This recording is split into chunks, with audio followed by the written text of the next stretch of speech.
Bismillahirrahmanirrahim. Assalamualaikum warahmatullahi wabarakatuh. Selamat siang buat kita semua. Senang sekali saya berada di sini untuk turut bersama-sama memandu kegiatan diskusi kita tentang bedah buku, yakni bencana dalam genggaman. Yang mana buku ini untuk meningkatkan kepedulian kita terhadap mitigasi bencana melalui instrumen perencanaan ruang. Tadi sudah disampaikan oleh pembawa acara bahwa kegiatan kita pada saat ini akan dibawa atau bedah buku ini akan dibawa langsung oleh penulisnya. Dan kemudian nanti ada penanggap dan juga ada sesi tanya jawab. Jadi kita akan melalui 3 sesi. Pertama adalah pemaparan oleh pemateri, kemudian penanggap, kemudian tanya jawab. Nah, sebelum kita mulai, Bapak Ibu semua yang hadir, saya perkenalkan dulu. Yang hadir pada pada siang hari ini adalah penulis buku. Ya, ini saya baca supaya tidak keliru gelarnya.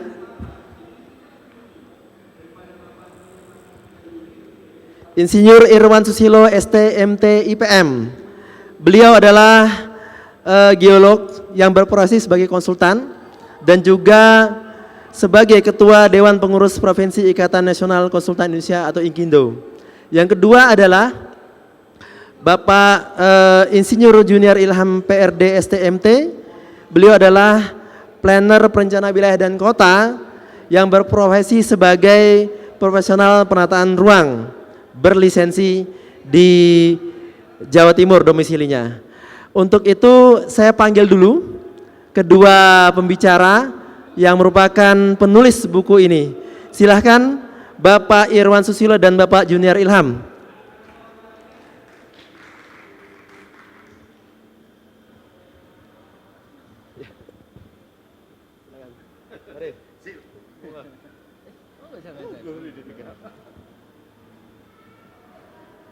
Baik, untuk lebih mengenal lagi secara ringkas, jadi Bapak Irwan Susilo ini adalah anggota PII bidang kejuruan teknik bumian dan energi sejak 2021.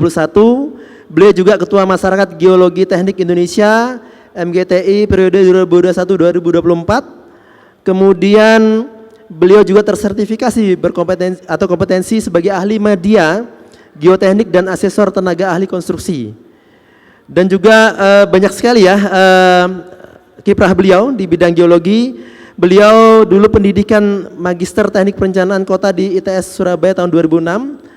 Dan juga dulu sebelumnya adalah lulus Sarjana S1 dari Teknik Geologi UGM tahun 1991. Ya, beliau adalah mungkin bisa berdiri supaya yang lain mengenal Pak Irwan Susilo.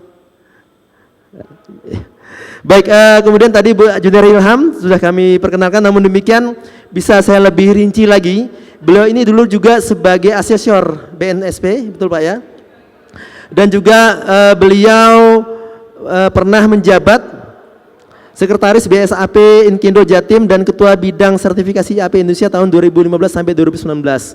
Dan beliau juga S1-nya adalah Teknik Perencanaan Wilayah dan Kota. Kemudian S2-nya adalah Teknik Perencanaan Wilayah dan Kota juga di Unkris Jakarta tahun 2018. Dan beliau memiliki minat di berbagai bidang, di antaranya adalah memegang lisensi Green dari Green Council Indonesia dan kajian lingkungan hidup strategis. Nah, beliau juga memiliki forum inisiator Forplano Pak ya. Betul. Jadi beliau Pak Junior Ilham, silakan Pak. Ya. Jadi beliau ini pakarnya pakar, ahlinya ahli. Beliau berdua pakarnya pakar dan ahlinya ahli. Nah, kemudian sekarang saya perkenalkan Ibu Karina atau Mbak ya, Mbak saja kah?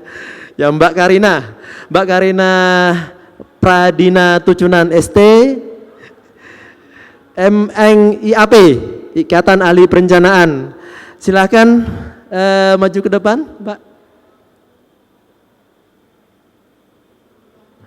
Tidak apa-apa, langsung saja supaya saling akrab di depan. Nah, beliau adalah Ibu Karina.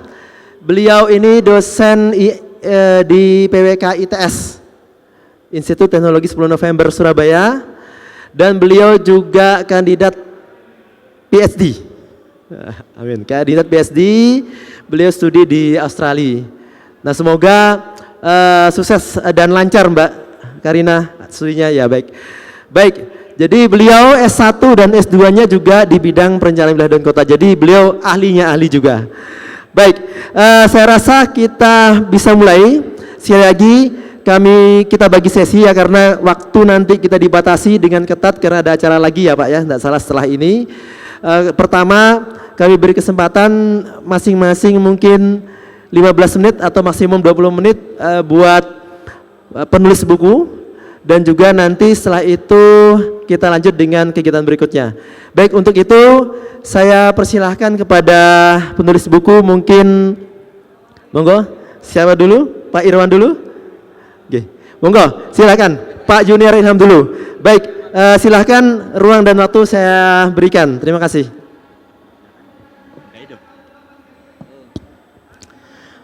Baik, bismillahirrahmanirrahim. Assalamualaikum warahmatullahi wabarakatuh. Yang terhormat Bapak Ketua IAP Jawa Timur, Mas Adam, sempat menghadiri kegiatan ini ya. Tak lupa juga di sini juga kebetulan yang menulis termasuk saya dengan Pak Irwan ini. Pak Irwan juga yang terhormat sebagai Ketua Inkindo Jawa Timur. Ada beberapa hal yang menjadi kami sangat bangga ya, meskipun kegiatan yang sekarang ini pada jam-jam yang sangat krusial ya, ngantuk dan banyak yang hadir, tapi paling tidak apa yang kami sudah capai sekarang itu bukan hal yang mudah memang, tapi idenya pertama Pak, Mbak Karin juga. Idenya pertama adalah saya sebagai planner, saya melihat bahwa pada saat merencanakan sebuah perencanaan tata ruang, nggak banyak yang memperhatikan betul-betul pertimbangan terkait kebencanaan. Ada memang, pada saat kita misalnya di teman-teman Inkindo ya, terutama perusahaan-perusahaan, pada saat mengikuti tender kegiatan penataan ruang, di sana selalu ada itu tenaga ahli geologi di sana. Tapi hanya dipakai sebagai formal kegiatan tender, tidak untuk yang memberikan second opinion, ya, benar-benar memberikan pertimbangan aspek kebencanaan pada saat merumuskan perencanaan tata ruang. Ini yang menjadi ide awal kami berdua menulis itu. Tapi juga tidak luput dari upaya kami berdua ya. Jadi upaya kami berdua ini sudah 1,5 tahun yang lalu sebenarnya idenya bukan berdua nulisnya gitu. Karena di Inkindo itu banyak tenaga-tenaga yang misalnya arsitek, sipil dan sebagainya yang bisa kita kalau kolaborasikan. Awalnya itu saya dan Pak Irwan pengen nulis tentang bagaimana sebuah kota itu dibangun sebenarnya, bukan ke kebencanaan awalnya gitu, dan mengikutkan semua kolaborasi dari tenaga-tenaga ahli yang ada di Inkindo. Tapi setelah itu kami bergulir untuk ternyata memang aspek kebencanaan inilah menjadi tema yang sangat menarik buat kami. Di bab 1, bagian 1 ya, bagian 1 ada bab-bab yang lain di situ. Memang sengaja kami menuturkan atau menyampaikan pentingnya pada saat merumuskan proses penataan ruang dalam kaitan dengan perumusan struktur dan pola, memperhatikan aspek-aspek kebencanaan. Saya sempat ditanya oleh Pak Irwan sebagai ahli geologi, planner itu butuh data apa pada saat merumuskan, mempertimbangkan aspek kebencanaan gitu. Jawaban yang sangat sebenarnya tidak terlalu detail, tapi mengena benar ke kami, saya mungkin sebagai seorang perencana, karena di luar sana data-data itu berserakan. data tentang kebencanaan atau inaris atau apapun, inaris pun sebenarnya atas dasar persepsi gitu. Tidak ada data-data yang konkret terhadap kebencanaan. Ini kelemahan kita gitu. Nah, ini Pak Irwan nanti akan menyampaikan hal itu. Lalu ditanya kembali oleh Pak Irwan, tidak hanya hal-hal yang spesifik seperti data, tapi mau apa nanti sebuah tata ruang itu di-create selama 20 tahun gitu. Jangan-jangan perencanaannya hanya 5 tahun, bukan 20 tahun gitu.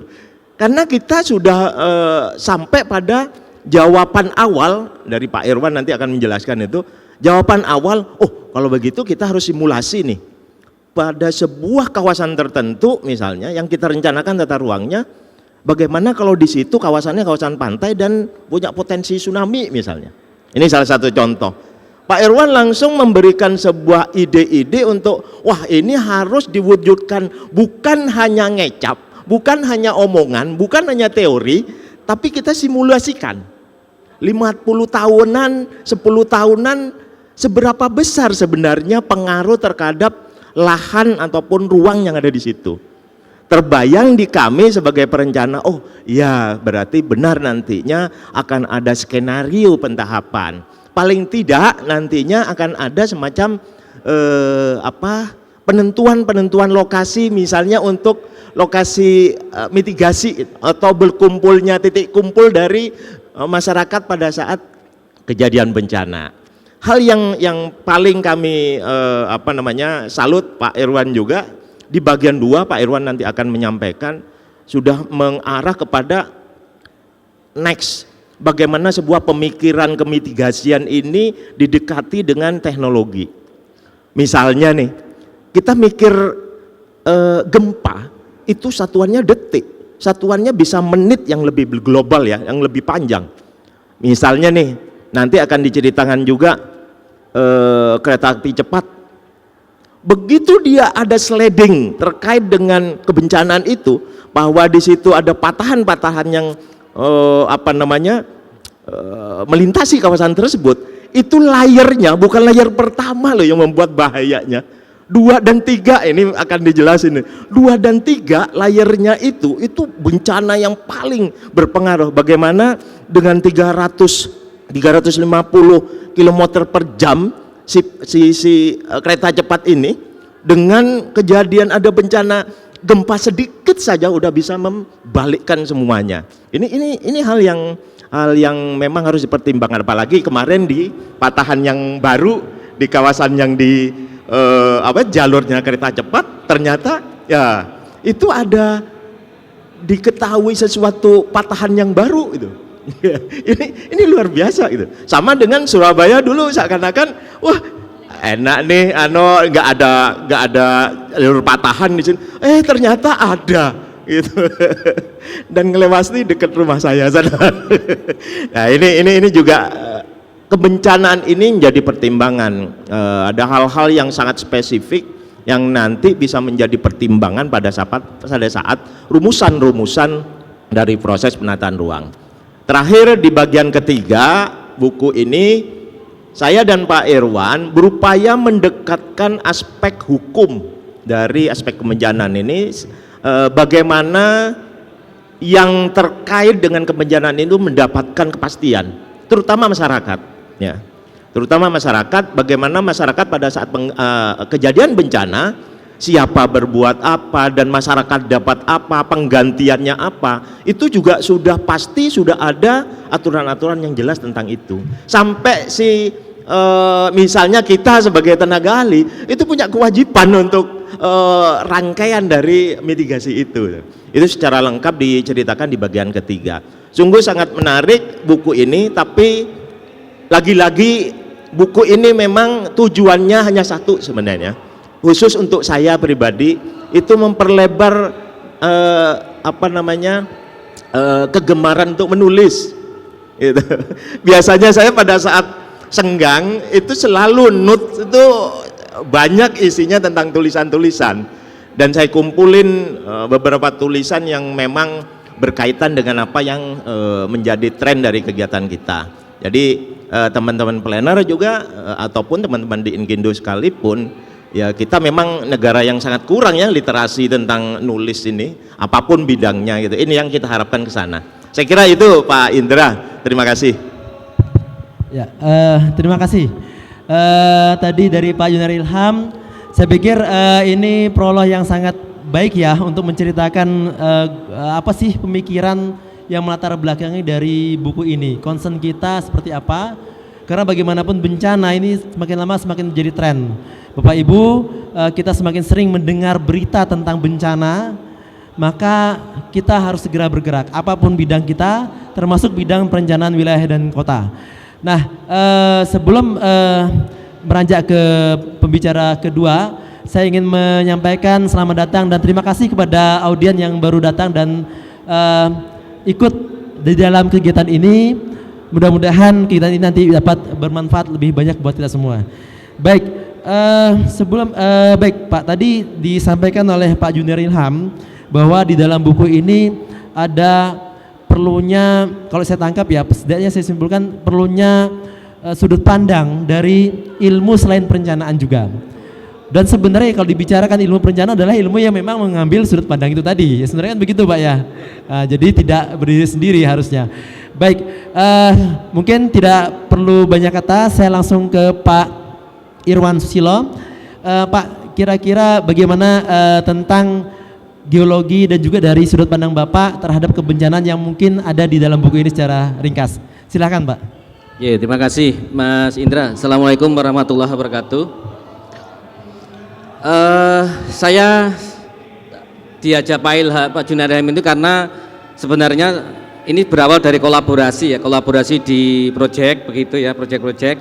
Dan saya memang selalu dalam satu tahun tuh paling tidak saya mengambil satu pekerjaan. Itu dalam rangka untuk memelihara keahlian saya agar tidak lupa gitu Mas. Nah, makanya saya selalu senang diajak Pak Junior Ilham, dimanapun berada saya senang sekali begitu ya, karena di situ saya akan mencari sesuatu insight-insight baru yang bermanfaat bagi saya gitu ya. Nah ini di situ untuk agar keahlian saya tidak hilang gitu ya, karena kebetulan kalau kami di Inkindo itu lebih banyak ke proses manajemen, sebenarnya kurang menarik bagi saya sih sebenarnya. Saya sebenarnya orang praktis saya. Nah di situ. Nah terkait dengan tata ruang ini saya menyadari bahwa tata ruang ini sangat kompleks sekali. Jadi di banyak disiplin ilmu ada di sana, salah satunya itu geologi. Nah kemudian juga di situ ada keprihatinan saya disampaikan Pak Junior ya. Kadang-kadang saya membaca di tata ruang ini terlalu makro sekali informasinya ya, sehingga ini belum aplikatif, belum bisa diterapkan dan hanya sebatas cerita sajalah begitu ya. Nah ini bagi saya membuat sebuah tantangan. Ini bagaimana makanya saya tanyakan ke Pak Junior, sebenarnya apa yang dibutuhkan dari teman-teman planner itu apa gitu ya. Nah dari situ kemudian kita sering berdialog dengan Pak Junior ini terkait dengan kita coba kita praktekkan di beberapa proyek Pak Junior ya. Nah ini jadi sebenarnya buku ini sebenarnya bagian dari beberapa pemikiran-pemikiran yang di proyek-proyek kita rangkum menjadi satu begitu ya. Mas mungkin bisa di slide yang pertama nggih. Jadi tadi nah ini buku kita. Jadi sebenarnya tadi sampaikan Pak Junior ada 3 bab ya, ada 3 bab. Jadi saya agak gini aja. Next Mas. Jadi kalau kita sebenarnya bagaimana meruangkan data geologi ini tantangan saya tidak memberikan tantangan kepada teman-teman planner, justru ini adalah tantangan teman-teman geologi untuk mengkomunikasikan kepada teman-teman planner agar terakomodasi dengan baik data-data geologi ini, karena kita paham betul data-data ini sebenarnya sangat bermanfaat sekali dan harus bisa dikelola dengan baik dan dituangkan di dalam rencana tata ruang. Nah ini peta Indonesia saya ambil dari Darman 2015, ini Herman Darman, kebetulan juga kolega saya. Ini Indonesia seperti ini. Ini yang merah ini adalah merah hijau ini adalah jenis batuannya, kemudian garis-garisnya ini adalah garis-garis patahan, kemudian yang di pinggir itu ada semacam selatan Jawa ini adalah subdaksinya ya. Nah begitu kompleksnya Indonesia ini.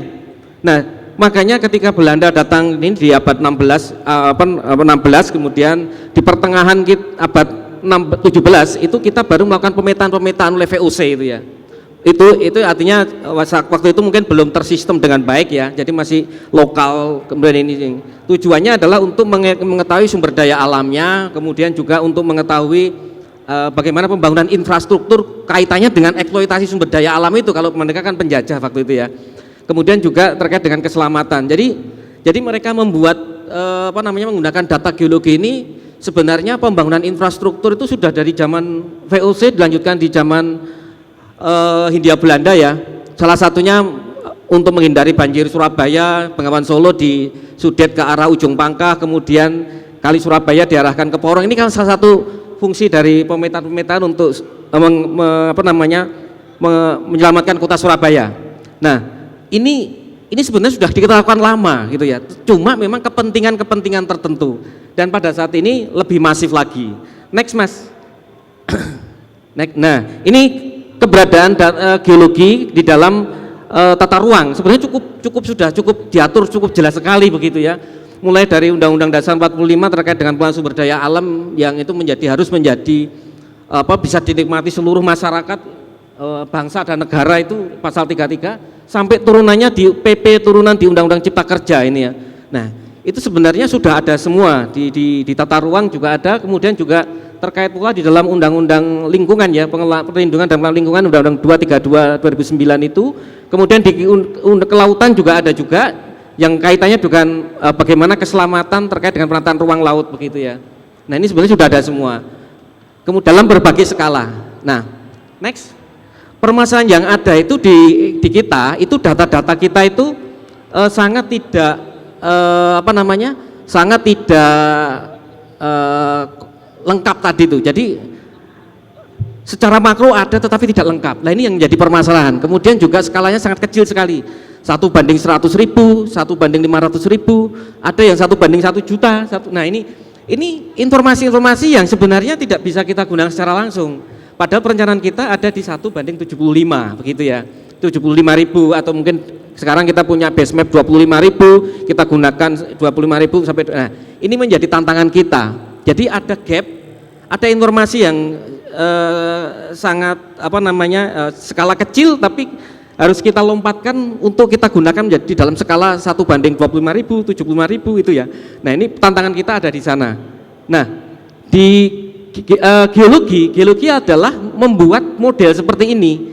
Ini adalah satu contoh model geologi untuk Jawa Timur. Jadi utaranya sebelah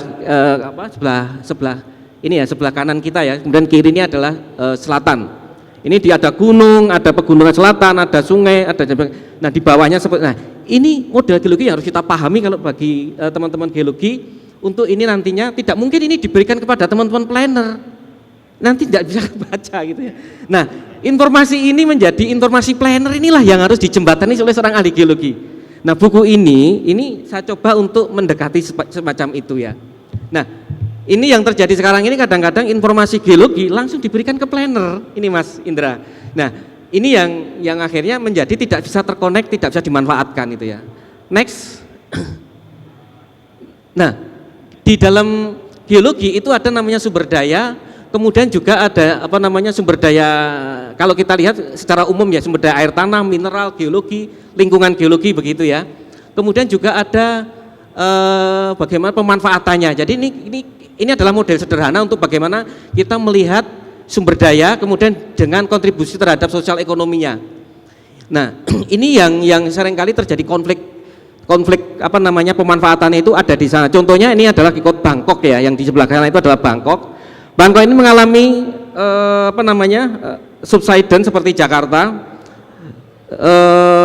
karena eksploitasi air tanah yang sangat besar sekali ini pemanfaatannya. Dan ini tidak terlepas dari bagaimana kebijakan ruangnya begitu ya. Nah, kemudian baru tahun sekitar 1995 sampai 1995 ini ada suatu policy untuk bagaimana pengurangan risiko-risiko itu melalui penataan dan pengendalian pemanfaatan air tanah, dan ada hasilnya seperti semacam ini. Nah, ini baru disadari beberapa tahun kemudian. Kasus-kasus semacam ini banyak ya di negara kita. Saya yakin tidak hanya Jakarta saja, tapi juga nanti mungkin juga seperti di Surabaya barangkali, atau kota Semarang jelas kelihatan juga. Dan ini tidak hanya di kota-kota besar di dunia, Bangkok, kemudian di Tokyo, kemudian di Meksiko, di California sama, nah seperti semacam itu. Next, Pak. Nah, ini yang tadi saya sampaikan. Kalau kita melihat geologi, biasanya di dalam kita menyusun tata ruang, biasanya di situ ada peta geologi, peta hidrologi, kemudian ada morfologi. Nah, itu langsung kita tuangkan di dalam dokumen atau kita menjadi narasi di dalam tata ruang. Nah, ini yang sebenarnya tidak bisa terbaca sebenarnya. Karena skala kita yang kita pakai pada umumnya itu 101/250.000, 100 ini. Dan informasinya itu hanya ada struktur, batuan, dan ini. Nah, ini adalah contoh ini di Bolsel, Boluang-Mondo Selatan. Ketika kita mau melihat secara detail kabupaten ini, yang tergambar ini adalah di bawahnya ini adalah kabupatennya. Ini kita harus melihat secara bagaimana Sulawesi. Nah, ini seorang geolog harus mampu menerjemahkan tatanan tektonik geologi secara lokal atau secara regional, itu harus bisa kita turunkan pada sampai ke daerah perencanaannya. Ini yang menjadi penekanan buku ini adalah di situ. Kita berharap ini bisa dipahami teman-teman geolog nanti terutama, agar ini tersampaikan kepada teman-teman planner. Nah, ini karena skalanya cukup besar. Kemudian kita harus turunkan lagi skala lokal 1/25 itu. Ketika kita punya resiko di sini ternyata ada patahan besar, ada potensi sumber-sumber tsunami. Resikonya apa saja? Kalau ada tektonik di sana, berarti di situ ada potensi gempa, ada likuifaksi, kemudian ada longsoran-longsoran yang karena getaran-getaran yang oleh gempa. Lah, ini tidak ada ini di dalam data itu biasanya tidak ada yang hal semacam ini. Nah, ini yang kita harapkan seorang geolog yang bekerja di dalam penataan ruang ini mampu membaca itu, gitu ya, membaca itu melalui sumber masalahnya yang dominan itu apa, diturunkan sampai ke level dia di perencanaan itu. Nah, kemudian dari sana nanti ketika kita tahu potensi tsunami, potensi likuifaksi, gempa, kemudian ada landslide begitu ya. Nah, kita baru nanti larinya adalah ke resiko untuk misalnya tsunami, misalnya untuk skenario 25 tahun, 100 tahun, 500 tahun atau mungkin 1000 tahun. Nah, ini walaupun perencanaan kita panjang, tetapi ini kita perlu untuk melihat itu ya, walaupun nanti di dalam tata ruang kita perencanaan hanya lebih pendek durasi waktunya. Tapi kita sudah mengetahui resiko-resiko tadi, sehingga kita bisa merencanakan suatu wilayah itu menjadi lebih baik dengan melihat potensi. Karena kita tidak tahu yang potensinya barangkali ini 100 tahun, kita kan tidak tahu jatuhnya itu kapan. Nah, ini ya seperti itu ya. Hanya kita probabilitasnya. Nah, sehingga kita tempat evakuasinya di mana, jalur evakuasi di mana, ini harus kita turunkan dari potensi tadi itu. Nah, ini barangkali ini yang tidak banyak diterjemahkan oleh teman-teman geologi, sehingga tidak terbaca oleh teman-teman planner. Nah, ketika kita sudah tahu mendelineasi daerah-daerah yang ini resiko likuifaksi, ini resiko tsunami untuk 100 tahun, untuk 50 tahun, 200 tahun, ketika resiko-resiko ini sudah diketahui, teman-teman planner akan dengan mudah untuk merencanakan wilayah itu. Nah, ini nanti sudah ranahnya ke planner. Lanjut, Pak. Next. Nah, ini contoh, ini juga contoh terkait dengan hidrometeorologi ini ya. Ini saya ambil data 20 tahun mulai 2002 2023. Ternyata El Nino kita dan La Nina ini terkait dengan kejadian bencana ini, longsor ini. Nah, ini sangat erat sekali. Nah, ini peak-peaknya terjadi anomali suhu, kemudian juga kebencanaan ada di sana. Ini juga menjadi perhatian kita ketika kita harus melihat tren, misalnya dalam kita merencanakan ruang, hati-hati dengan data-data yang seperti ini. Ini sangat penting sekali. Kaitannya nanti dengan resiko hidrometeorologi, longsor, kemudian banjir bandang dan sebagainya. Ini sangat korelatif sekali ketika ENSO index kita kelihatan di peaknya atau mungkin di paling bawah itu, disitulah dia terjadi bencana-bencana yang ada di Jawa Timur. Ini saya ambil di 10 data acak yang paling yang dominan besar di Jawa Timur 2002 sampai 2022. Lanjut. Nah, ini contoh Jepang. Kita ambil Jepang ya, Tohoku ini menarik juga ini ya. Tohoku ini seperti di tempat kita di Indonesia, kita sedang membangun infrastruktur ya. Banyak terjadi infrastruktur. Jepang sama, ini sudah lebih duluan pengalaman Jepang ya. Jadi dia punya subduksinya dari arah timur, dari Pasifik. Kalau kita kan selatan Jawa ya. Nah, kemudian infrastruktur ada di pantai timur apa namanya itu di East Coastal ini ya, di East Coastal ini di Jepang ini banyak infrastruktur kereta cepat atau apa namanya Shinkansen dan sebagainya itu ada di sana. Dan ini sebaran ini adalah Maret 2011, data Maret 2011 untuk kejadian tsunami. Dan ini tinggi gendangan tsunami dari tiap pantai yang ada di Jawa Timur, di Jepang Timur itu ya. Ini gambarannya kurang lebih seperti itu ya. Nah, menariknya gempa Tohoku di Jepang ini sumber gempanya kurang lebih 160 kilo dari stasiun-stasiun jalur kereta cepatnya Shinkansen itu. Yang sama kita juga sedang membangun kereta cepat di Indonesia ya. Nah 160 kilo 2002 Shinkansen daerah di Tohoku ini pernah gempa juga dengan early warning sistemnya kereta cepat ini. Tadi sampaikan Pak Junior bagaimana kalau kita pada saat ada kereta cepat kemudian ada gempa, ini kan sangat berisiko sekali ya. 2002 kereta cepat Shinkansen ini keluar dari rel ketika terjadi gempa karena ada keterlambatan di dalam proses pengurangan kecepatan sehingga dia keluar dari rel, ada yang luka ini tapi tidak ada yang meninggal. Itu 2002. Nah kemudian 2011 ini ketika gempa tsunami Jepang di Tohoku itu Shinkansen ini berhenti. Jadi gempa itu ada dua gelombang, yang pertama adalah gelombang primer, yang kedua adalah gelombang sekunder. Gelombang primer itu dia datang pertama, jadi zek gitu ya, zek gitu pertama datang, dia tidak berbahaya, dia getarannya lemah tapi ini apa namanya yang biasanya seismograf yang merasakannya. Zek, kemudian beberapa detik kemudian baru gelombang yang dahsyat yang sifatnya merusak. Inilah gelombang kedua, inilah yang merusak infrastruktur, kemudian merobohkan gedung-gedung. Nah itu gelombang yang kedua itu kalau misalnya gedungnya tidak bagus ya. Nah itu seperti itu. Nah artinya ada jarak antara gelombang primer dengan gelombang sekundernya.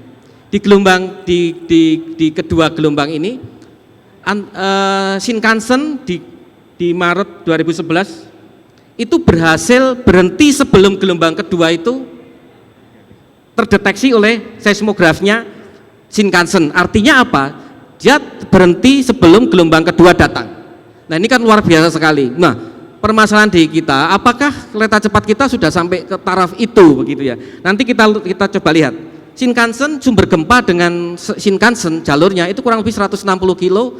Dia butuh 11 detik, 10 sampai 11 detik untuk sampai ke jalur kereta cepatnya Shinkansen itu. Jadi gelombang pertama datang, 11 detik berikutnya baru datang gelombang sekundernya. Nah ini ya kita harus sebagai teman-teman planner ini juga harus memahami juga ini. Nah ini dengan ada informasi ini. Nah ketika gelombang sekundernya datang yang merusak tadi itu Shinkansen sudah berhenti, artinya dia selamat dan ini sukses itu ya. Nah ini yang harus kita pelajari dengan intensitas yang hampir mirip dengan Jepang di negara kita dengan sumber gempa yang cukup dekat. Coba kita lihat sekarang lihat kereta cepat itu ya. Next mas. Ini infrastruktur, ini visi pembangunan PUPR sampai 2024 dan 30. Next, ini saya hanya menunjukkan betapa banyaknya hal-hal yang harus kita perhatikan begitu ya. Next mas. Nah ini yang garis-garis putus-putus tebel itu adalah jalur kereta cepat dari stasiun Halim sampai Bandung Tegaluar, stasiun Walini, Karawang itu ya. Kemudian di bawahnya ini ada nomor 1, 2, 3. Ini ada sesar Cimandiri, sesar Lembang, sesar Baribis. Ini ya, Pak sumber-sumber gempa. Sumber-sumber gempa kita jaraknya tidak kurang apa artinya berbeda dengan Jepang tadi kan 160 kilo. Ini jaraknya hanya sekitar 70 kilo, 60 sampai 70 kilo. Nah, sangat dekat sekali. Nah, ini yang harus hati-hati. Kalau Jepang tadi untuk mitigasi golden time-nya itu 10 detik, di sini kurang lebih hanya sekitar 5 detik. Jadi gelombang primer pertama datang, kemudian 5 detik kemudian kereta cepat kita itu harus sudah bisa memitigasi dirinya sendiri. Ini tantangannya. Nah, apakah sudah sampai sejauh di situ? Saya belum mendapatkan data-data dari desain, kemudian juga keselamatan kereta cepat yang kita bangun ini sampai di mana. Karena saya juga melihat ini yang patahan-patahan 1, 2, 3 ini adalah sesar atau patahan yang sebagai sumber gempa ya, sangat dekat sekali. Nah ini sesuatu yang harus menjadi perhatian kita dan ini terus kita suarakan ke Kementerian PUPR, ke siapa saja yang punya kepentingan di sana agar aspek keselamatan itu benar-benar bisa dipahami. Kita bisa membayangkan dengan jarak sekitar 70, kalau hitung-hitungan kasar saya golden time kita cuma 5 detik. Nah ini juga kita harus hati-hati. Dan kita kemarin tahu gempa di Cimandiri itu sumber gempanya juga tidak diketahui sebelumnya. Artinya apa? Sumber gempanya menjadi sumber gempa baru yang baru diketahui pada saat terjadi gempa itu. Setelah beberapa hari BMKG mengumumkan ini. Dan tidak jauh dari kita, beberapa waktu yang lalu kita mengalami gempa yang relatif dekat di Mojokerto. Kalau masih ingat teman-teman, itu juga lokasinya tidak diketahui, tidak diprediksi, sampai sekarang belum ada rilis ini model patahannya seperti apa ini. Nah ini juga masih misterius ini Mojokerto ini, yang di Mojosari itu ya. Nah ini ada di depan kita, jaraknya sangat dekat sekali. Nah tentunya ini saya tidak menakut-nakuti, tapi bagaimana kita lebih aware lagi dengan kondisi-kondisi ini, sehingga kita bisa memahami perencanaan tata ruang kita itu menjadi lebih bagus lagi. Next. Nah ini adalah grafik yang menggambarkan bagaimana investasi dengan pengurangan risiko bencana ya. Jadi semakin kita memberikan investasi di dalam pengurangan risiko bencana sebagai sebuah investasi ya. Jadi kalau kita menyisihkan dari anggaran kita, anggaran negara, anggaran daerah untuk upaya mitigasi ini ada namanya pengurangan risiko yang bisa signifikan begitu ya, dan pengurangan potensi bencana yang bisa kita kurangi segitu ya. Ya jadi itu untuk minimalisasi dari kerugian-kerugian yang akibat ini. Jadi sangat kelihatan sekali. Kemudian yang mungkin ini yang juga kita berkembang sekarang adalah TOD ya, Transit Oriented Development ini ya.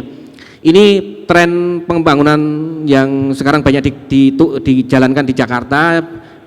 Contohnya ya, kalau kemarin promonya kepada masyarakat umum kan beli apartemen dapat ini ya Pak, dapat kereta ya, stasiun ya. Nah itu ya, ini sebenarnya bahasa awamnya kan begitu ya. Tapi teman-teman di perencanaan wilayah ini kan sangat paham betul dengan TOD ini dan larinya nanti ke sana. Nah ini juga kalau kita melihat dari sisi fungsi dan sebagainya ini bagus ya, tetapi juga saya sebagai seorang yang bergelut di bidang kebencanaan juga memberikan warning juga sebagai kewajiban kita, di mana di situ ada suatu akumulasi manusia, kegiatan dan sebagainya. Kita juga harus aware betul dengan masalah-masalah sumber bencananya itu dari mana saja. Nah ini yang bisa menjelaskan barangkali tadi teman-teman geologi yang bisa menurunkan dari data, ini ada proses tatanan tektonik secara umum di Jawa, kemudian diturunkan sampai di level di situ itu, teman-teman geologi mestinya harus bisa sampai ke sana, sehingga informasinya nanti menjadi bagian penting di dalam perencanaan ruang kaitannya dengan mitigasi bencana. Next Mas. Oh cukup ya. Nah saya kira demikian Mas Indra, ini gambaran aspek geologinya yang pengen saya sampaikan dalam hal ini. Yang selama ini tuh geologi itu barangkali ada data-data geologi, peta geologi, topografi dan sebagainya, tapi itu langsung dipakai. Nah ini yang sebenarnya ini harus kita kita jembatani sampai ke level yang bisa digunakan oleh teman-teman planner tadi itu. Nah demikian, terima kasih. Baik, terima kasih luar biasa Pak Irwan Susilo. Ya, jadi tadi luar biasa tapi juga sekaligus bikin derdek ya. Karena iya kan, ternyata ternyata iya, waduh, iya gimana ya. Nah itu jadi akhirnya di kepala saya sebagai mewakili audiens ya, ini banyak hal yang terbuka. Artinya begini, lah ini kemarin kan diberitakan kayak Surabaya ini ada 2 patahan misalnya ya, ada patahan Kendeng, kemudian ada sesarnya lagi yang katanya Surabaya dan Waru ya. Dan dengar-dengar kabarnya bahwa patahan ini diperkirakan melalui infrastruktur penting, kemudian permukiman padat dan lain sebagainya. Nah, mungkin nanti tentu ini mungkin ada jawaban dari 2 pihak mestinya. Dari geologi apa yang harus dilakukan, ya kan? Kemudian dari perencanaan nih yang penting nih. Bagaimana melihat kota yang sudah ada ini, bagaimana ini? Sudah kadung ada ini. Nah, itu yang menjadi pertanyaan, tapi nanti kita simpan dulu jawaban-jawaban tersebut ya. Nah, sebelum ke sana Bapak Ibu,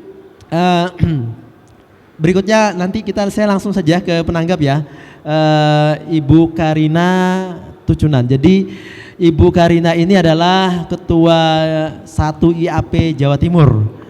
Nah, mungkin Ibu Karina bisa menanggapi. Tentunya buku ini sangat berat dan bobot dan luas sekali. Tidak bisa satu persatu mungkin ya, tapi mungkin yang penting-penting yang mana, hal-hal penting. Kemudian yang kedua begini, mungkin audiens atau mungkin nanti pemirsa yang ada di video ini ingin tahu IAP itu apa sih, mungkin sebelumnya menjelaskan IAP itu apa, mungkin 5 menit. Saya sebagai saya sebagai perwakilan audiens ini penasaran ini. Mbak Karina, jangan Ibu deh. Mbak Karina ini kira-kira apa sih IAP itu? Nah, itu kira-kira ringkas saja. Habis itu mungkin lanjut ke menanggapi buku beliau berdua. Terima kasih. Waktu dan tempat kami persilahkan. Ya, terima kasih Pak Indra. Bapak-bapak mohon izin dulu nih, tadi di dapur Pak Indra memperkenalkan IAP gitu ya. Jadi kebetulan kami di sini baik Pak Didi, kemudian Mas Indra dan juga saya mewakili organisasi kami di Ikatan Ahli Perencanaan gitu ya. Jadi sebenarnya dulu IAP ini masih bersifat paguyuban ya. Semua kita kerjakan bersama dan juga demi perkembangan lulusan-lulusan perencanaan yang ada seperti itu di Indonesia dan juga profesi perencanaan. Namun memang akhir-akhir ini kami sudah mulai berbenah gitu ya. Jadi sudah mulai banyak mengadakan kegiatan-kegiatan baik yang bersifat nasional maupun internasional ya. Jadi yang ke depan kami juga ada kegiatan dengan SIP juga, Singapore Institute of Planner, dan juga HKIP, Hong Kong Institute of Planner, insya Allah mendatang. Dan nanti adik-adik yang berada baik fresh graduate maupun alumni juga akan berkesempatan di masa mendatang untuk kemudian melakukan exchange dan internship dengan lembaga-lembaga yang kami bekerja sama, termasuk mungkin dengan Inkindo dan lain-lain. Jadi nanti pekerjaannya lebih masif. Mungkin itu Mas Indra sekilas. Baik, sebenarnya kalau saya karena junior banget ya dibanding Pak Irwan dan juga Pak Didi di sini ini, Pak Junior Ilham. Ya, saya tidak bisa menanggapi secara teoritik, mungkin nggak akan pernah sampai gitu ya, karena keahlian saya juga bukan di bidang itu gitu. Tapi saya mencoba merefleksikan kasus saya sebagai manusia sehari-hari gitu ya. Ketika di Australia gitu ya, itu kalau tadi yang disebutkan Pak Irwan, merencanakan yang jalur kereta api dengan selisih yang 5 detik itu, mungkin kalau di Australia kita sudah dilarang naik kereta itu gitu. Siapa yang mau membayar untuk kematian diri sendiri ya? Ya ini, kalau misalkan contohnya gitu ya Pak Irwan ya, kalau misalkan di Australia ketika kemudian ada perubahan cuaca saja, itu kami sudah menerima warning gitu, bahwa akan badai di sini, resiko badai, walaupun nggak terjadi badai pada hari itu, tapi masyarakat sudah diwanti-wanti untuk tidak melewati pada jalur tersebut. Begitu juga kalau misalkan di Australia karena ada musim salju, ya kan? Akan ada peluang longsor di sini. Itu sudah tidak ada boleh masyarakat yang sudah masuk di situ gitu. Nah, berkaca di pengalaman saya gitu ya di Bali gitu ya. Ketika kemudian bencana itu terjadi gitu ya, gempa, itu tidak ada yang tahu apa yang dilakukan. Semuanya langsung kabur begitu saja. Ada yang naik lift sampai ada juga yang ibaratnya masih ringkus-ringkus bawa koper gitu ya, turun gitu ya. Ini menjadi sebuah cermin sebenarnya. Dan kalau kita install apps-apps semacam gempa bumi dan lain-lain itu sebenarnya ternyata terjadi gempa itu tidak sekedar 1 hari 2 hari, bahkan tiap jam itu terjadi gempa. Tinggal pusatnya di mana dan ini. Yang saya coba untuk ingin diskusikan dengan menanggapi ini ya, apakah gempa, terutama mungkin tadi katanya dengan geologi, itu sifatnya dynamic gitu ya, maksudnya dia berkembang, karena kalau dulu kan tadi kan Pak Junior Ilham kan menyatakan bahwa Surabaya dulu dinyatakan aman. Itu saya waktu zaman 2003 dulu itu kayak udah jargon, wah Surabaya itu paling aman gitu kan. Tapi ternyata setelah 20 tahun ke depan, saya sendiri merasakan gempa di galaksi pada waktu di lantai 5 gitu. Artinya apakah bencana itu sesuatu yang dynamic, sedangkan dalam perencanaan ruang kita Pak Junior Ilham itu kan selalu dalam jangka panjang gitu. Apakah kita bisa mematchingkan antara sesuatu yang begitu dinamik dan terkait dengan nyawa masyarakat ini, itu dengan sesuatu yang sifatnya jangka panjang? Bagaimana, mungkin Pak Irwan dulu, nanti tanggapan kedua saya ke Pak Didi, mungkin seperti itu. Baik, silakan Pak Irwan, apakah dinamik, bagaimana untuk menghadapkan dengan perencanaan yang sifatnya ketika jadi perda jadi statis, seolah-olah jadi buku mati begitu. Silakan Pak. Ya, jadi sebenarnya gempa ini kan ada pemicunya ya. Jadi gempa itu selalu ada pemicunya. Makanya tadi di awal saya menampilkan contoh di Boluang Mangundu Selatan itu atau Bolsel itu adalah peta kali Sulawesi begitu ya. Nah, sebagai seorang geolog yang bekerja dengan seorang perencana, dia harus tahu semua gaya-gaya yang bekerja di pulau tersebut, terutama Sulawesi itu. Secara makro dulu kita harus paham apa saja yang bekerja di sana. Nah, sebenarnya gaya-gaya tektonik inilah yang nanti akan mendrive apakah itu nanti gempa bumi, kemudian ada tsunami, apakah ada likuifaksi, itu kan di situ sebenarnya. Nah, artinya pemahaman seorang ahli geologi itu harus benar-benar terstruktur mulai dari yang paling makro dulu, kemudian secara bertingkat dia diturunkan sampai ke level itu tadi. Nah, tentunya ini kalau dipikir apakah ini sifatnya gaya-gaya ini statis atau dinamis. Nah, tentunya kalau kita berbicara teori tektonik ya tentunya dia akan dinamis begitu ya. Nah, dinamis cuma artinya di mana ada residu-residu gaya yang di situ nanti residu itu sampai suatu batas maksimal maka terjadi gempa begitu kan, seperti itu ya. Nah, kita memang kalau kita melihat tadi model Jawa tadi itu Surabaya itu daerah yang relatif aman kan begitu, persepsi kita kan seperti itu ya. Karena apa? Karena data-data kegempaan kita itu menunjukkan bahwa Surabaya jarang terjadi gempa, itu dari data. Kemudian dari model kita bahwa tentu gempa ini ada sumbernya dari mana? Nah, kalau patahan-patahan yang jadi sumber gempa di Surabaya tadi itu adalah biasanya adalah patahan-patahan dangkal yang di utara itu, sehingga memang potensinya tidak lebih dari 5 skala Richter ya, jadi hanya sekitar 3, 4 dan sebagainya itu. Nah, kemudian ada satu hal yang kemarin sangat istimewa ketika di Mojokerto ini kan kalau nggak salah berapa kemarin? 5 atau berapa ya? Nah, itu satu anomali. Ini kan akhirnya menjadi tanda tanya kita sekarang. Loh, di Mojokerto ada seperti yang di Mojosari ada hal yang semacam ini ya. Nah, ini juga menjadi kewaspadaan bagi kita juga. Dan kalau kita berbicara gempa tadi dengan melihat sumber kemudian potensinya dan memahami itu tentu kita akan melihat probabilitasnya. Surabaya dengan gempa dangkal dengan potensi sumber gempanya berasal dari yang sekarang diketahui patahan mana namanya? Patahan Waru, patahan mana, itu adalah patahan-patahan dangkal yang melintang dari barat timur ya. Nah, itu kalau kita melihat dari model geologinya dia bukan patahan dalam, jadi hanya patahan dangkal saja. Ya, jadi kurang lebih itu tadi kalau patahan dangkal secara teoritis tentunya besarannya 3 sampai 4 skala Richter aja. Ya, itu. Seperti itu, sehingga kalau sekarang ini dikatakan relatif aman, ya memang begitu ya. Dan apakah ini tidak mungkin terjadi skala 7, skala 8? Mungkin saja, probabilitasnya cuma kecil. Semakin kita kalau skala probabilitas terbesarnya adalah skala 3 sampai 4 tadi. Kalau kita naikkan menjadi skala 7 atau 8, ya mungkin saja. Surabaya skala 7, 8 mungkin, tetapi probabilitasnya semakin kecil begitu ya. Kan di alam ini semua kan probabilitas ya. Nah, ini yang harus kita pahami di dalam kita harus membaca data-data kebencanaan. Kadang-kadang kita kurang atau mungkin narasi dari masyarakat itu hanya menerima saja. Oh, ada potensi gempa di Surabaya yang mempunyai skala 7 sampai 8. Betul ada potensinya. Cuma berapa probabilitasnya kan begitu. Nah, ini kecil begitu ya. Beda dengan nanti mungkin di selatan lebih besar lagi. Nah, ini yang narasi-narasi beginilah yang harus kita sampaikan ke masyarakat. Karena semua berdasarkan perhitungan matematik, kemudian juga numerik. Nah, semakin tinggi probabilitasnya tadi menjadi semakin realistis ya, artinya kalau di Surabaya ya paling sekitar 3-4 itu saja. Karena ini sumber-sumber gempa dangkal berdasarkan data yang kita ketahui selama ini kan begitu. Model patahnya tidak cukup dalam dan hanya patahan-patahan dangkal saja. Nah, itu. Nah, apakah tadi potensinya bisa sampai 7-8? Bisa namanya potensi begitu ya. Tapi probabilitasnya kecil. Nah, ini. Jadi tentunya kalau kita dalam perencanaan kita akan menggunakan probabilitas yang besar kan dalam untuk merencanakan itu.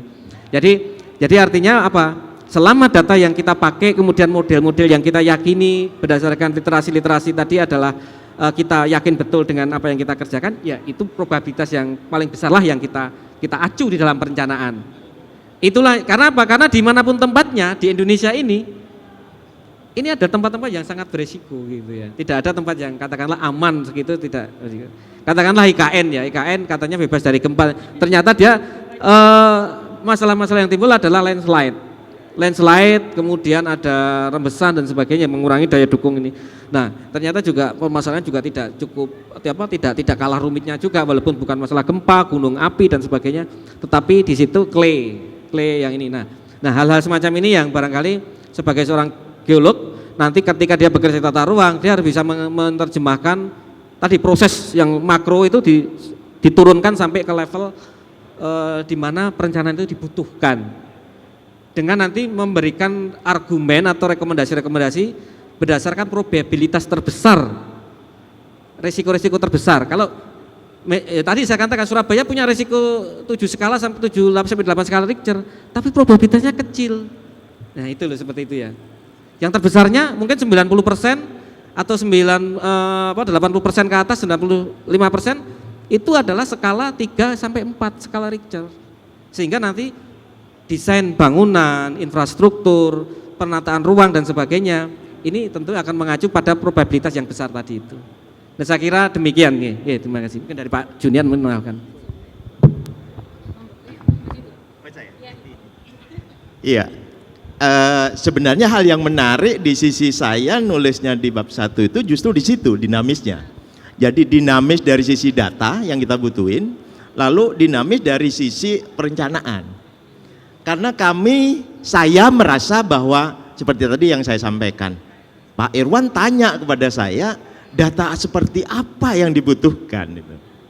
Bahkan dari buku itu sebenarnya muncul ide-ide baru sebenarnya, meskipun tidak atau belum dieksplor terlalu kuat ya, terkait dengan pernyataan diri dari hasil diskusi begitu ya, yang belum mampu saya fokuskan di buku ini, yaitu bagaimana si perencanaan tata ruang itu dengan data-data yang ada yang dibutuhkan tadi dalam tanda kutip dari sisi kebencanaan udah sampai mencapai atau mencakup hal-hal yang mikrozonasi. Karena di tata ruang itu jarang buat perencanaan yang mikrozonasi gitu. Nah itu mahal itu. Mikrozonasi perencanaannya itu mahal gitu. Nah cuman ini jadi kayak harus ada analisa bawah tanah misalnya. Uji tanah itu juga mahal gitu. Seperti halnya di Surabaya ya, tenang-tenang seperti ini sebenarnya sudah tahun 97 98 sebenarnya udah pernah kita diskusi dan ada seminar di ITS waktu itu ya, kebencanaan. Sebenarnya udah banyak hal-hal yang sudah disampaikan, kehati-hatian itu. Cuman memang bukti dan faktanya memang baru terjadi sekarang. Nah, kembali ke hal yang bersangkut paut masalah keilmuan kita ya di perencanaan wilayah dan kota. Ada hal yang penting terkait dengan apa yang kita tulis, bahwa merujuk pada judul buku kita, jadi bencana dalam genggaman gitu. Ini punya arti banyak terhadap kita sebagai planner. Siap nggak mengimplementasikan apa-apa yang ada terkait data? Ini juga tantangan kepada ahli geologi ataupun yang pengampu geologi di kementerian untuk menyediakan data. Karena planner itu bukan pembuat data gitu. Planner itu pengguna data, Mas ya, pengguna data. Jika data-data yang ada seperti yang kalau kita kembalikan pertanyaan Pak Irwan terkait dengan data yang dibutuhkan seperti apa. Nah, kita kembalikan lagi nih kepada pemerintah, memang sangat penting menyediakan data-data yang dibutuhkan oleh planner untuk proses analisa itu gitu, untuk mitigasi kebencanaan. Saya kira itu. Baik, silakan langsung aja. Baik. Ya tadi sebenarnya pertanyaannya belum ke Pak Junior Ilham ini, tapi ini baru ini. Karena kalau saya menanggapi Pak Irwan tadi ya, artinya kan karena data tersebut bersifat dinamik, sedangkan perencanaan itu kan akan dilaksanakan. Misal seorang planner dia akan merencanakan di mana pusat-pusat kedepannya. Ya, kami biasanya cenderung menggunakan data statis yang sifatnya time series, yang prediktif gitu ya. Nah, saya merasa bahwa dari teman-teman geologi itu bisa membuat sebuah data yang sifatnya dynamic gitu. Jadi ketika kemudian ada proyeksi, ada modeling yang kemudian bisa diakses oleh semua perencana gitu. Baik itu entah dibeli, entah diapakan, karena kalau misalkan dalam apa itu namanya, satu Indonesia ya Pak ini ya. Kalau misalkan saya gitu dapat proyek di NTT katakan gitu ya. Kemudian saya harus mencari geolog, kemudian menganalisis, itu kan prosesnya harusnya sudah dilakukan duluan gitu kan. Sehingga karena perencanaan kami itu hanya memakan waktu 6 bulan.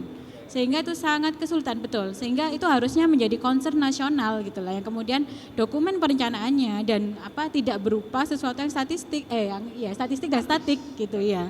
Tapi sesuatu yang kemudian dinamik, ketika kemudian modelnya berubah, ditemukan patahan baru, ini baru, proyeksinya juga berubah. Sehingga planner selalu update untuk mengikuti itu. Kalau dalam bayangan saya seperti itu, apalagi kita kan mencoba untuk menggenggam bencana ini kan, beradaptasi dengan bencana gitu kan. Itu yang coba diterjemahkan dalam, kemudian dibahas juga dalam buku bagaimana menerapkan dalam aspek hukumnya, bagaimana dalam aspek masyarakatnya. Nah, pertanyaan tanggapan saya terhadap bukunya Pak Didik terutama nih ya, karena ada complexity gitu ya disinggung. Pak, misalnya nih, kita sudah merencanakan PKW-nya di situ gitu, dibangun nih. Kemudian 5 tahun ke depan ditemukan ada sesar dekat situ gitu. Padahal udah compact-city nih, gimana Pak gitu. Kita sebagai planner, apa yang harus kita sikapi gitu. Baik, ini ngomong teknis malah. Sebenarnya hal yang berbeda ya, fungsi dalam tatanan ruang itu sesuatu yang berbeda pada saat kita menghadapi sebuah aspek pelaksanaan. Fungsi yang melekat pada sebuah wilayah yang dia diskenariokan, PKW, PKL, PPK, PPL seperti itu ya, ataupun ada yang PKN sekalipun, itu fungsi dalam rangka sebenarnya koordinatif gitu. Koordinatif dalam kaitan dengan layanan, kan gitu ya. Tapi fungsi dalam kaitan dengan yang ditanyakan tadi jadi beda ini.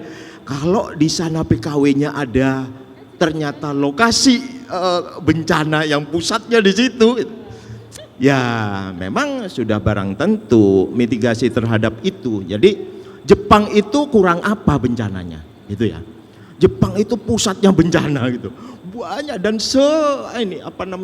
waktunya itu dalam jarak yang dekat Jepang itu. Tapi mereka enjoy aja itu, meskipun dia di setiap tahunnya itu bencananya seperti itu, ya yang terkait dengan korban itu minimal. Kalau di Jepang itu, saya melihat dengan apa yang disampaikan Mbak Karin, benar itu. Jadi sebenarnya kita kan nggak mau jadi dukun gitu, tahu-tahu di situ ada posisi yang benar-benar pusat bencana gitu, sama aja dengan yang kita temuan di Surabaya, tahu-tahu ada 2 patahan besar gitu. Ya kayak gitu. Jalan keluarnya apa? Ya proses ini kan seperti yang kita ketahui ya, hasil dari tata ruang itu bukan milik planner seorang ya. Jadi sebuah produk tata ruang itu produk kesepakatan akan halnya dia mau PKW, PKN, PKL dan sebagainya. Apalagi PKW ya, PKW itu harus nurut yang di provinsinya tuh kabupaten. Kalau provinsinya nggak mau jadi PKW di kabupaten nggak bisa gitu.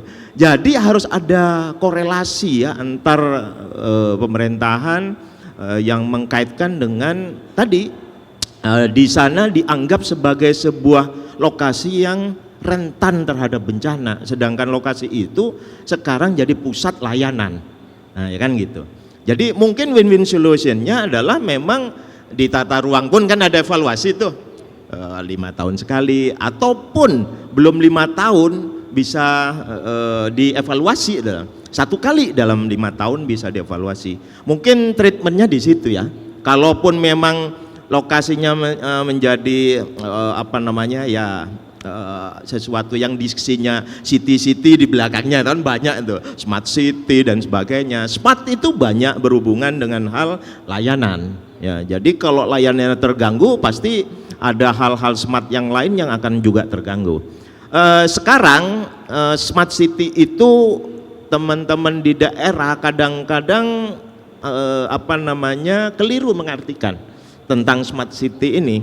Makanya kalau kita hubungkan dengan keadaan mitigasi terkait dengan kejadian yang Mbak Karin sampaikan tadi, jika di suatu tempat lokasinya jadi pusat dari PKW, tapi lokasi itu justru menjadi pusat kegiatan ataupun terjadinya bencana, ya memang harus dievaluasi. Paling tidak memang tata cara ke arah sana mengarah kepada dia jujukannya lokasi lain untuk layanan itu bisa terpenuhi, tidak menjadi tempat yang menjadi justru konsentrasinya dari bencana. Saya kira itu ya, meskipun tidak memuaskan tapi ya itulah gitu ya. Ya, baik, terima kasih tanggapan kembali dari Pak Junari Ilham. Atau mungkin sebelum saya kembali dari audiens ada yang mau memberi tanggapan? Atau memberikan pertanyaan? Ya baik, mungkin ya ada. Kalau tidak ada mungkin nanti. Oke. Baik, mungkin nanti. Baik. Lebih menarik lagi ya ternyata ya. Jadi ternyata PR kita banyak ya. Tapi tadi saya ada meng-highlight beberapa kata ya. Seperti tadi kita enjoy terhadap bencana. Jadi bukan berarti kita dapat bencana terus kita panik kemudian meninggalkan tempat bencana ya. Kalau kota kita tinggalkan Surabaya misalnya pergi ke Mojokerto, ternyata Mojokerto bencana lagi, balik lagi ke sana. Jadi ya bingung juga kan. Stres juga ya. Apalagi kita sekarang hal-hal yang mungkin yang berlaku di masyarakat kita ini nun sewu ya. Saya mencoba mendudukkan diri sebagai masyarakat misalnya. Anggaplah ada informasi Surabaya ada potensi gempa, tapi saya mana enggak pernah ada gempa itu. Saya tanya nenek moyang juga enggak ada kejadian gempa di Surabaya. Terus tiba-tiba ada keluar aturan bangunan anti tahan gempa harus begini, kamu bangun begini harus begini, terus jalanmu harus kamu pindah karena nanti ada sesar. Enggak ada pernah bukti itu. Nah itu tantangan kan sebenarnya terhadap masyarakat. Nah berarti tantangannya semakin besar ya. Jadi dari masyarakat, kemudian dari pembuat kebijakan, termasuk juga dari tenaga ahli yang memberikan masukan buat pembuat kebijakan seperti Pak Junari Ilham dan juga Pak Irwan. Nah, tadi menarik ya, saya pikir kita bisa highlight seperti itu ya. Kemudian mungkin ada tanggapan lagi dari Mbak Karin, silahkan. Sudah? Nah, kita masih punya waktu sekitar 10 menit, kira-kira begitu ya. Namun demikian, sambil mungkin nanti ada pertanyaan, kalau ada yang mengacungkan tangan silahkan. Kembali lagi ke peran di sini kan ada Inkindo dan IAP. Mungkin saya menyampaikan kembali ke audiens, Inkindo ini adalah wadah konsultan ya, konsultan yang mempekerjakan atau yang memberikan jasa kepada pengguna siapapun itu, diantaranya adalah untuk perencanaan kota dan wilayah, begitu ya Pak ya. Sehingga Inkindo memiliki peran penting ya untuk mensupport tenaga-tenaga ahli yang memang memberikan pemahaman dan masukan buat user ya terhadap kondisi ini. Kemudian IAP tadi disampaikan oleh Mbak Karina, IAP memiliki peran sangat penting saat ini, Ikatan Ahli Perencana. Jadi siapapun yang ingin mencari perencana rumahnya di IAP gitu Pak. Ya, nah sehingga IAP memiliki peran seksi begitu ya di dalam dunia perencanaan yang ujungnya adalah menjadi masukan buat pemerintah atau siapapun mengambil keputusan. Jadi kalau perencananya memberi masukan yang tepat dapat pahala jariah. Kalau memberi masukan yang tidak tepat dan tidak bertanggung jawab ya bisa jadi dapat karena tidak tahu, mungkin bisa dimaklumi ya. Tapi tidak tepat dan tidak bertanggung jawab ini bisa dosa jariah. Semoga kita semua tidak masuk ke sana.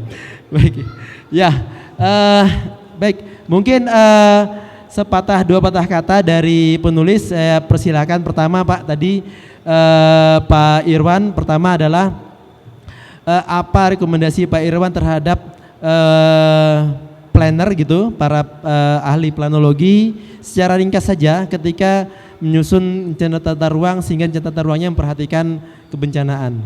Monggo Pak. Ya, terima kasih Mas Indra. Jadi Kita barangkali harus sudah merubah cara kita berpikir ya, jangan biasa-biasa saja, karena yang selama ini kita lakukan biasa-biasa saja. Jadi teman-teman planner barangkali juga harus berpikir yang tidak biasa-biasa. Kemudian juga teman-teman geologi juga berpikir yang tidak biasa-biasa juga. Karena apa? Karena kalau kita melihat data-data yang ada itu sifatnya data-data general semua begitu ya. Nah ini yang kadang-kadang langsung kita pakai. Karena apa? Karena juga teman-teman geolog tidak mau menerjemahkan gitu ya. Nah ini. Jadi memang harus ada komunikasi, harus ada suatu komunitas yang ini terus kita suarakan bersama ya. Jadi data-data kita jangan puas dengan kita merencanakan suatu wilayah dengan data-data yang sifatnya makro saja. Kita harus benar-benar harus ada orang, dalam hal ini adalah geolog, yang harus menerjemahkan data makro tadi dengan melihat sifat-sifat di daerah itu menjadi data-data detail yang bisa digunakan oleh para planner. Nah mungkin barangkali itu Mas Indra yang misi saya dalam hal ini, agar kita selalu tadi disampaikan Bu Karina ya kita berada di wilayah bencana yang kita harus sadar betul kalau di sekitar kita ini banyak potensi, banyak ini, terus bagaimana. Nah tanpa kita mengetahui itu kita tidak akan tahu apa-apa. Makanya narasi kemudian juga pengetahuan terkait dengan ini yang harus kita kembangkan. Kalau terkait dengan informasi geologi tentu teman-teman geologi, tapi juga jangan sampai teman-teman geologi ini hanya dikonsumsi sendiri. Ini harus bisa dibaca teman-teman planner sampai ke sana. Jangan nanti juga teman-teman planner hanya puas dengan menggunakan data peta geologi selesai, kemudian data topografi selesai, data hidrologi selesai, kan biasanya seperti itu saja. Nah ini mudah-mudahan buku ini bisa menginspirasi untuk ini lebih baik lagi nanti penataan ruang di Indonesia. Terima kasih Mas Indra. Baik, kita beri aplaus buat Pak Irwan Susilo. Luar biasa visi misi beliau dan kita betul berharap sekali informasi yang sangat akurat dan juga terbuka buat input para pembuat kebijakan. Kemudian Pak Judar Ilham mungkin ada yang mau disampaikan. Silakan. Ya, terima kasih. Saya memahami secara profesional ya, kita butuh teman-teman terutama Inkindo karena banyak tenaga-tenaga ahli di sana ya, tapi juga harus memahami juga kalau ada kegiatan-kegiatan penataan ruang, karena memang kami menyadari bahwa keuntungan perusahaan itu nggak ada dalam APS itu. Jadi kadang-kadang ahli geologi diabaikan kan gitu ya, cuman plannernya aja yang disuruh. Jadi planner itu seakan-akan tahu banyak gitu. Serba bisa Pak. Jadi mewakili orang geologi, mewakili orang sipil, mewakili orang arsitek gitu, kadang-kadang begitu. Tapi 3D. ini kan terbuka kepada, ini kan usulan kepada Inkindo juga. Nanti kalau perusahaan-perusahaan yang ngambil kegiatan ya harus dipermaklumkan untuk diikutkan keseluruhan itu, karena pentingnya ini second opinion dari masing-masing tenaga ahli. Nah, ini baru satu sisi loh kebencanaan, belum yang lainnya gitu. Ini yang sangat penting di kita. Hal yang lebih penting lagi, buku ini sampai pada, kalau planner nih, sampai pada kita mau mengukur sebuah kebencanaan ada di situ. Karena jarang kita memperhatikan sampai mikrozonasi, mengukur yang sederhana tentang kebencanaan karena orang geologinya nggak dipakai di proyek misalnya, kan gitu. Seharusnya dipakai. Karena selama saya kegiatan proyek, saya selalu dengan Pak Irwan minta outfit planning seperti apa gitu.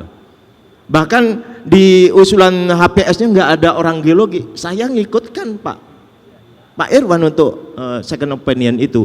Begitu pentingnya aspek-aspek seperti itu, apalagi di daerah itu tidak atau belum ditentukan KRB-nya, kawasan rawan bencana. Itu lebih ini lagi, karena kalau kita hanya pakai inaris dan sebagainya, itu kan cuman masih makro banget gitu.